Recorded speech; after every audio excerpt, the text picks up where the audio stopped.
Hey folks, Josh Karyevsky again, and I'm back talking about this story headline, role action context. It takes a little bit of work to get to understand how this works. So let's dive deeper first into the role, all right?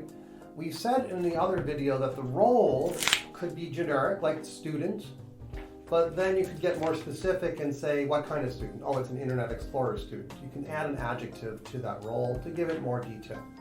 But this role, and here's another one, admin creates student account. The admin is now the role, and it's an internal role. It's not an external user, but it's a user of the system. It's the admin. Those are people. Those are actual people, right? When we think of user stories with actual users. But there are times when the role is the system itself. Okay, here's an example. System reorders supplies. The details could be, when we're in a situation where we are below thresholds, right? We've gone below the threshold, the system automatically wakes up and says, time to buy more supplies. Okay, that's an example of where the system itself is playing that role.